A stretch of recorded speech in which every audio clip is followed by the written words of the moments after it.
our guys who are going through this experience for the first time, the more comfortable they can be, the better. I think we've all seen the relationship that our guys have with our fans and how important our fans are to our guys, and how supported our guys feel. So I do think it'd be a huge benefit. We talk about Evan, or quiet dominance kind of gets involved. Does his, I guess, quiet dominance remind you of other players in that scene? I mean, no, I think he is unique. Obviously people talk about Tim Duncan's personality and how quiet and reserved he was, but how fierce a competitor he was. Actually one of the guys who coached Evan at USC and played with Tim Duncan told me that he did remind him from a personality standpoint of Tim. So I guess you could say that, but Evan is, when you get to know him and you get to see the body language, like there's certain tells that it's Evan's turned on. And like it's fun to watch it kind of play itself out on the game. Give us one of those tells. Going off of that, actually, though, in the playoffs, what is that next step for Evan? Just to continue to find his spots, continue to be aggressive. But it's one of those things, again, because he's a big guy, we have to deliver him the basketball.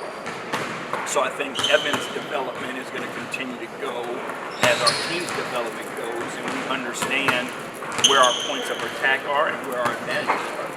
What do you see the biggest difference for him days before versus maybe 5 when Jared was out? Just kind of his understanding of how he can get to his spots. What I think he's figuring out is, and what our team is figuring out is, no matter what position he's at, how we get him involved in the action, and then how we maintain the paper. When you're at the 5, typically teams don't switch with the 5, so that guy's involved in the pick and roll or the action because it does create those advantages. Now we're working with Evan in the action, even though he's on the floor with Jared, and if teams want to switch the 4, now we're learning how to take advantage of the switches from a perimeter standpoint and post. I know you guys don't have a ton of minutes without Darius or Donovan on the floor, but in those minutes when you're both on the bench, how has Karis played? How does it make it easier to navigate?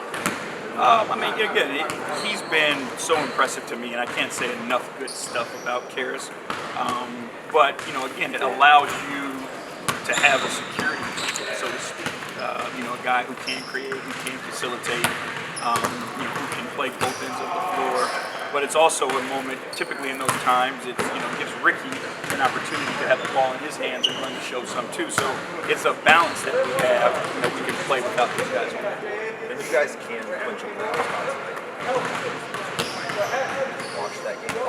For sure. Do any sort of celebrating at home if the outcome goes your way? No. We got a job to do.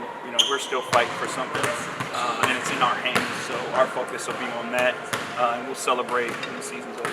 Not necessarily celebrate, but I was going to ask you if you kind of reflect on the big picture significance of it at all, or you just kind of so many things on your mind. I try. At some point this summer, reflect on all the things that have happened in the years past. But right now, there's just so much to get done that's where our focus is. We talked so much through the season about how you guys want to go up this through the season. Where you are at now, are you where you guys would be at this point in the season? Yeah, I'm confident in where our group is. I'm confident in their understanding of who we are and what it takes for us to be successful. I'm confident how selfless they play, how hard they compete, and how they try to do what we ask them to do every single night. So, I'm really confident and comfortable that, again, we're still going to get better. Like, this isn't the end for us. We're still aiming every night to get better. And we'll have our missteps, because that's what youth does, but, we'll bounce back and figure it out, and that's where our confidence and being comfortable comes from, is this group, no matter what happens the night before, will come out the next night and try to do better. What's surprised you the most where you guys are right now in the season? It's just a few games left to where you guys have come from. Again, we take this, a step at a time. And we try not to skip steps. So when we started the season and we knew where we were, like we had an understanding of it was going to take time to get to where we wanted to be. I think there were people who expected steps to be skipped, but you can't have a solid team and a roof if your foundation isn't right. So you're going to make mistakes, you're going to have stumbles, but you've got to get that right. And that was our aim, was to have a foundation and then build from there. And I think you've seen the foundation we laid, and now we're building to get better. Do you think you guys went through those steps quicker than you ever anticipated before the season started? I think the guys' willingness to buy into it, and just to try it and trust in it was quick. But again, it takes time, and it's hard to put a timetable on how quickly one guy understands something, let alone how quickly 15 to 17 guys understand it. So we don't try to put a timeline on it. It was put the test in front of us, let's prepare and study as hard as we can, and keep chopping them down.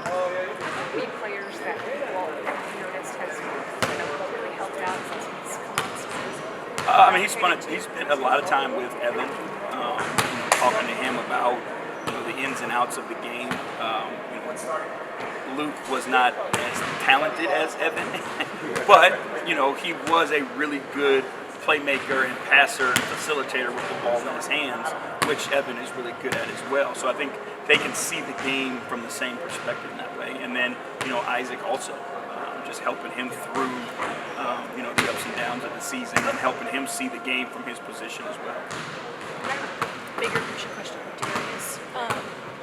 When he came into the league, played 5 games with Vanderbilt, kind of the ups and downs of just him figuring himself out. Where he's at now, what has just impressed you the most about his growth as a player, as a person, for this team? He's always been the same person, and I think that's where it starts, and that's the key. Is he's been the same guy no matter what, successes, failures, all those things. But from a game standpoint, he always had confidence and belief in himself, and that never wavered. But what he was willing to do was he was willing to set challenges, and he was willing to put himself in uncomfortable positions at times because he knew he wanted to get better, and then he was willing to do whatever it took to get better. And he's a bona fide stud now, and there's no doubt about it. He's a guy that you can hand the keys of your franchise over to, and he's only going to continue to get better and help build your franchise.